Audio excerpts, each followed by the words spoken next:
JEK TV News, dari data menjadi berita, tajam, aktual, dan berimbang.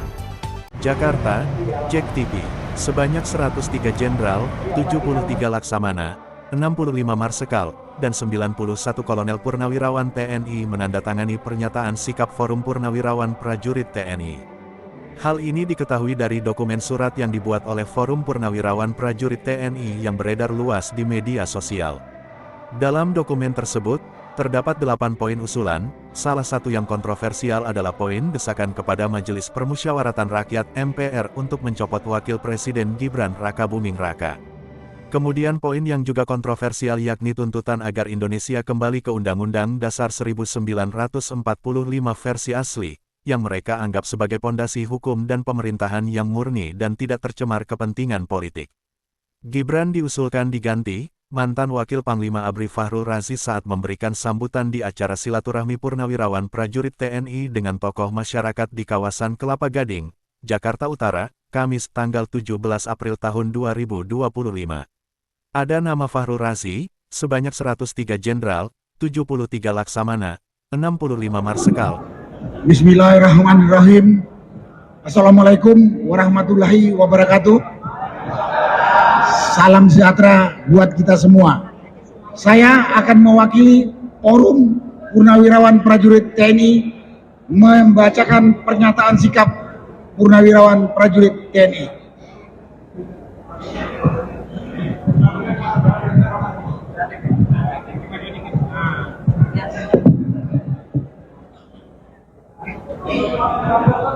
Forum Purnawirawan Prajurit TNI menjaga negara kesatuan Republik Indonesia dari DPD et impera dan dari disintegrasi bangsa. Pernyataan sikap Purnawirawan Prajurit TNI. 1. Kembali ke Undang-Undang Dasar 1945 asli sebagai tata hukum politik dan tata tertib pemerintahan.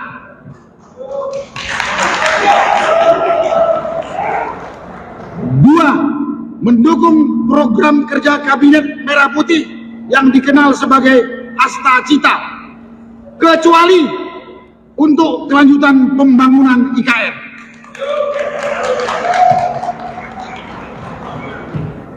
3. Menghentikan PSN PIK 2, PSN Rempang, dan kasus-kasus serupa dikarenakan sangat merugikan dan menindas masyarakat serta berdampak pada kerusakan lingkungan.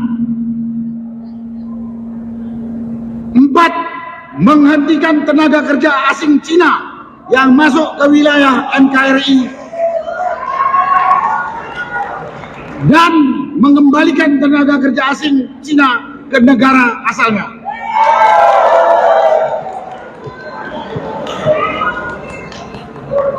5. Pemerintah wajib melakukan penertiban pengelolaan pertambangan yang tidak sesuai dengan aturan dan Undang-Undang Dasar 1945 Pasal 33 Ayat 2 dan Ayat 3. 6. Melakukan resapel kepada para menteri yang sangat diduga telah melakukan kejahatan korupsi dan mengambil tindakan tegas kepada para pejabat dan aparat negara yang masih terikat dengan kepentingan mantan Presiden RI ke-7 Joko Widodo. 7. Mengembalikan Polri pada fungsi Kamtibmas, keamanan dan ketertiban masyarakat di bawah Kementerian Dalam Negeri Republik Indonesia. 8. Mengusulkan pergantian wakil presiden kepada MPR.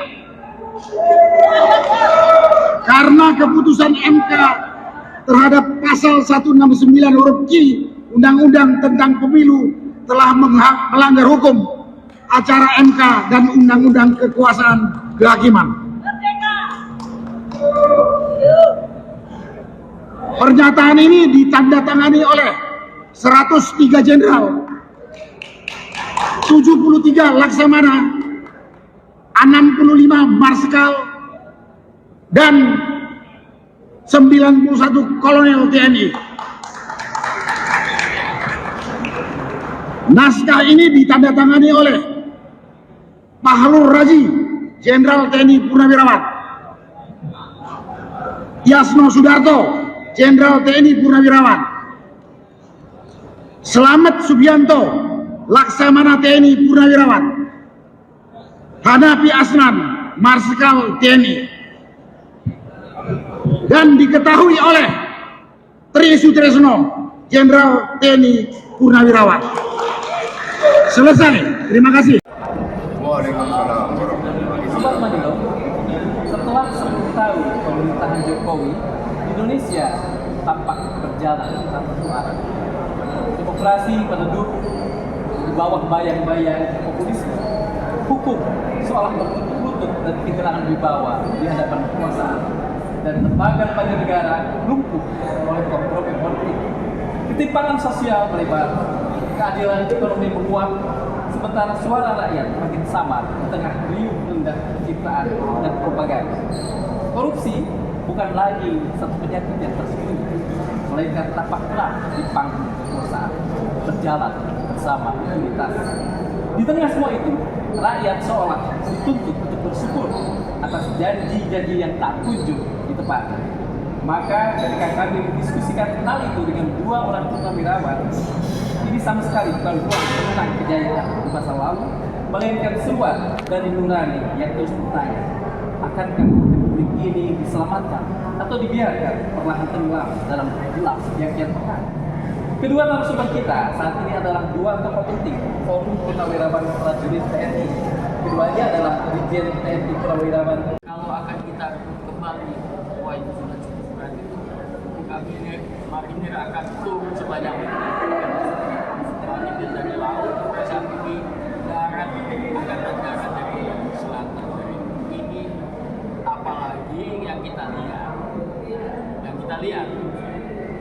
yang bisa menemukan seperti Pak ngomong tadi, hanya orang-orang itu kalau saya lihat negara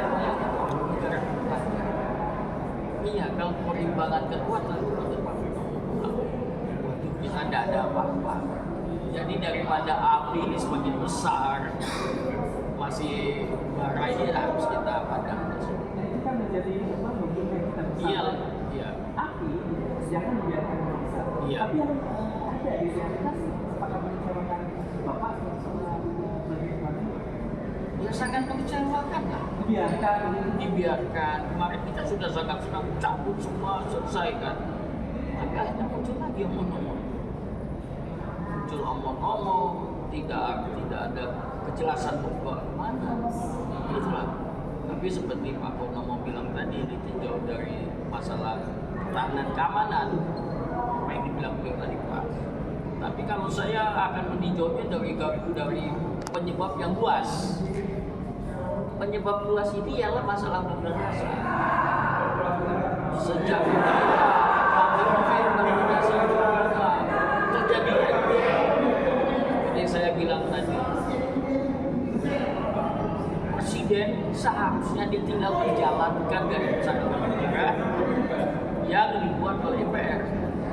Ternyata tidak. Presiden membuat visi sendiri. Ganti si A, visinya di sini, ganti si B, visinya. Apa kita bisa mencapai tujuan negara? Tidak ada kesinambungan, tidak ada track yang luas. Jadi ini wajar, makanya saya sangat total. Obatnya satu-satu. Kembali Undang-Undang Dasar 45. Ini pun sebenarnya anggaran dasarnya kembali ke Undang-Undang Dasar 45. Oke.